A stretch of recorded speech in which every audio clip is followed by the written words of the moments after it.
So all of us over on TikTok know Phlat Truth's famous Davis Besse observation. He shows this picture from Michigan, looking across Lake Erie to the Davis Besse nuclear power station, and acts like it's some kind of unbeatable flat earth proof. The weird part is, his own observation, half of that cooling tower is missing. And it's flat earth proof? What we're seeing here is half of a cooling tower, and a little bit of the reactor shield building off to the left there.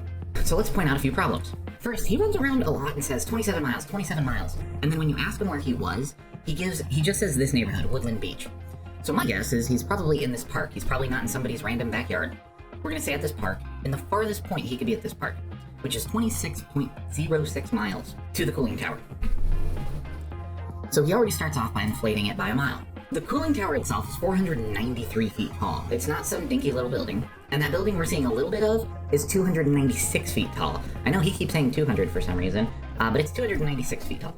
Now, I'm not going to say he's lying, but I will say that he's had this observation for 2 years, so it's weird that he's still getting incorrect distances and heights. But that's beside the point. With this picture, since we're seeing the smaller building, let's test it. So he doesn't give his exact location, so we can't get his exact height, but I know he's standing in that park somewhere, so we're going to go 10 feet because he's standing above the lake. I'm pretty sure when you're playing in that park, you're not standing with your feet in the water. Target distance, 26.1 miles, like reality states, not his random 27 miles that he claims. And the target size, 296 feet. In reality. And this article actually has it in the article itself.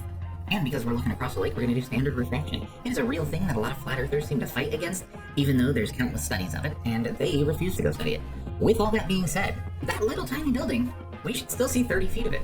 I can't tell you how many feet we are seeing of it, but I'm definitely telling you, we should be seeing it according to the globe. But we'll do something better. We'll add in the cooling tower. So there we go. We've got the 493-foot cooling tower, the 296-foot reactor housing building, and would you look at that? Those kind of look like his picture. And here's the funny thing. If we were to put this on a flat earth, we should be seeing the entire buildings, period. That's the end of this stupid argument. And the weirdest thing is this argument. So there's 264 feet hidden, and a flat earther will look at this and say that this little black line here is 264 feet of things compressed to near zero. I hate to break it to you, people that look at this picture and think this is somehow flat earth proof. It matches a globe, and you cannot compress 260 feet of something into a singularity, like Flat seems to think exists. Thank you for coming to my TED Talk on how Phlat Truth's observation matches a globe prediction pretty damn spot on. And thank you, Phlat Truth, for proving the globe. And if this video made it where you are now coping hard and denying reality because you feel like a failure, ask your community about copium.